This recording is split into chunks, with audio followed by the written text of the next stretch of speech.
Ramadan tiba, Ramadan tiba. Marhaban ya Ramadan, marhaban ya Ramadan, marhaban ya Ramadan, marhaban ya Ramadan. Assalamualaikum warahmatullahi wabarakatuh. Bismillahirrahmanirrahim. Alhamdulillahilladzi bihi nasta'inu wa nastaghfiruh wa na'udzu billahi min syururi anfusina wa min sayyiati a'malina. May yahdihillahu fala mudhillalah wa may yudlil fala hadiyalah. Asyhadu an la ilaha illallah wa asyhadu anna Muhammadan abduhu wa rasuluh. La nabiyya ba'da. Rabbi shrah li sadri wa yassir li amri wahlul 'uqdatam min lisani yafqahu qawli. Alhamdulillah, segala puji dan syukur kita panjatkan kehadirat Allah Subhanahu wa Ta'ala atas segala nikmat iman, nikmat Islam, dan nikmat sehat. Tak lupa salawat dan salam kita haturkan kepada uswah kita, teladan kita, Nabi Allah Rasulullah Muhammad Sallallahu Alaihi Wasallam beserta keluarga, para sahabat, dan para pengikutnya hingga akhir zaman.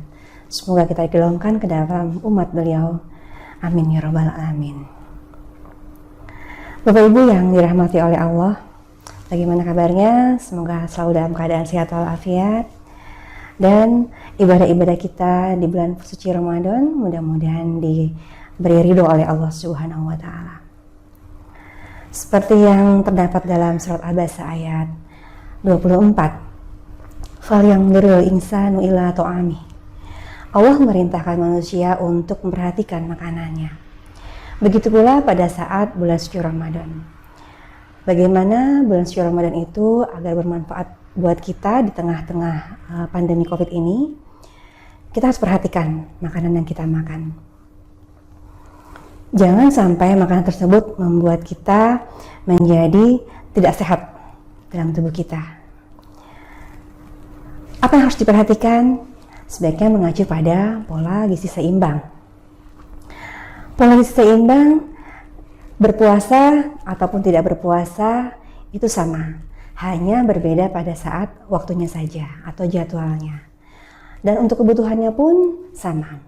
Kebutuhannya tetap dihitung berdasarkan jenis kelamin, berdasarkan usia, berdasarkan aktivitas, dan status gizi. Bagaimana pembagiannya?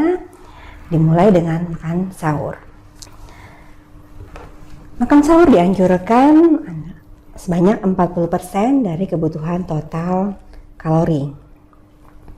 Dapat dilihat, ini adalah contoh piringku. Di dalam piringku ini, setengah bagian, seperti ini, setengah bagian, 2/3 adalah sumber protein, 2/3 adalah sumber karbohidrat. Sumber karbohidrat ini contohnya adalah nasi putih. Dapat ditukar dengan atau diganti dengan nasi merah, diganti dengan kentang, diganti dengan jagung, diganti dengan havromut, ataupun sumber karbohidrat yang lain. Kemudian, sepertiga bagiannya lagi adalah sumber protein. Contohnya di sini adalah ayam semur dan bakwan tahu. Ayam semur sebagai protein hewani dapat ditukar dengan ikan, atau telur, atau daging, atau sumber protein hewani yang lain.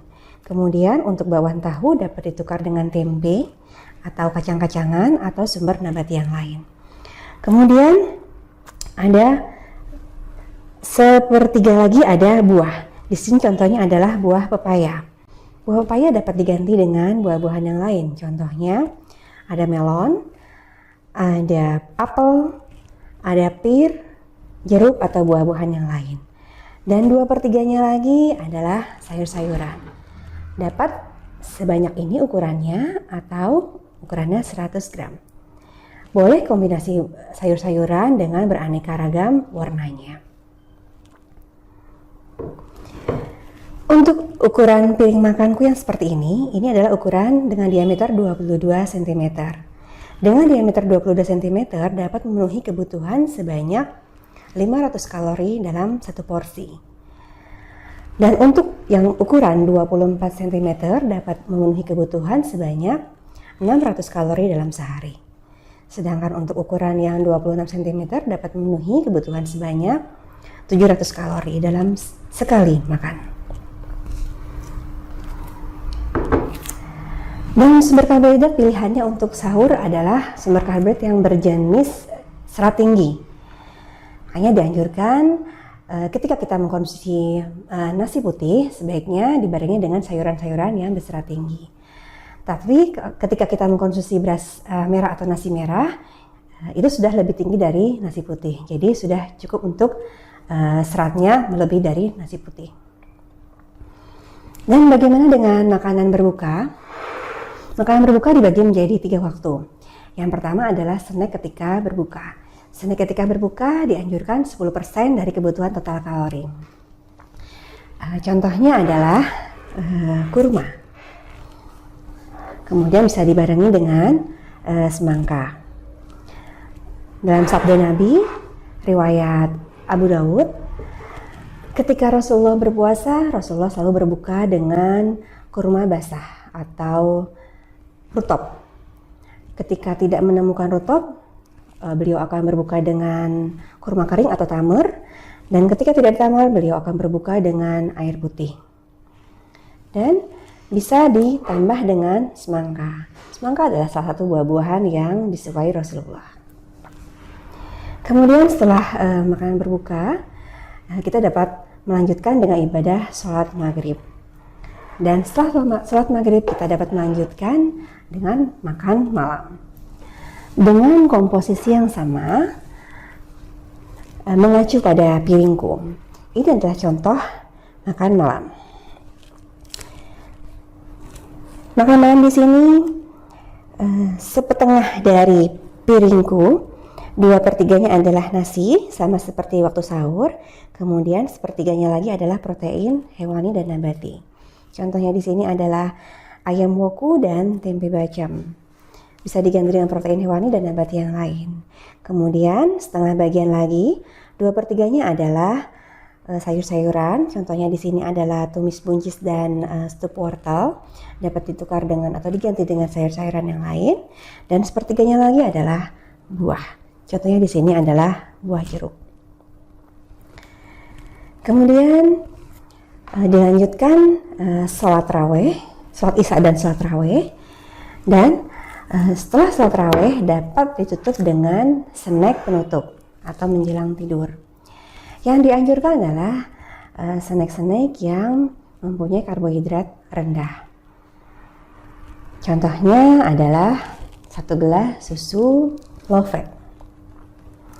Mengapa dianjurkan snack yang berkarbohidrat rendah? Karena ketika kita mengkonsumsi berkarbohidrat tinggi, tubuh kita akan memproduksi serotonin. Dan serotonin membuat tubuh kita menjadi rileks. Ketika tubuh kita menjadi rileks, kita akan sulit bangun ketika sahur. Baik, pada saat berpuasa terkadang ada orang yang tidak nyaman. Ada rasa keluhan kembung, sebah, mual. Hal tersebut bisa terjadi kesalahan di 4 waktu makan yang tadi kita jelaskan. Apa yang harus dihindari? Yang pertama adalah makanan-makanan yang mengandung gas tinggi. Contohnya adalah kol, sawi, lobak, nangka, durian, dan minuman-minuman yang berkarbonasi. Kemudian makanan-makanan yang merangsang asam lambung meningkat. Contohnya adalah kopi, kemudian makanan-makanan berlemak. Dan kemudian makanan-makanan yang mengganggu pengosongan lambung karena diprosesnya dalam waktu yang cukup lama. Contohnya adalah tak. Sebaiknya hindarilah makanan-makanan tersebut karena itu akan membuat kita tidak nyaman. Baik, dapat diambil kesimpulan bahwa dengan pola gizi seimbang yang diterapkan pada saat berpuasa, mengacu pada piringku, kita dapat menjaga tubuh kita tetap bugar, tetap memiliki daya tahan tubuh yang tinggi, sehingga pada saat kondisi seperti ini dapat terhindar dari penyakit menular lainnya. Baik, terima kasih. Demikian dari saya, semoga bermanfaat. Kita tutup dengan doa kafaratul majelis. Subhanakallahumma wa bihamdika asyhadu an la ilaha illa anta astaghfiruka wa atubu ilaik. Billahi taufiq wal hidayah. Wassalamualaikum warahmatullahi wabarakatuh.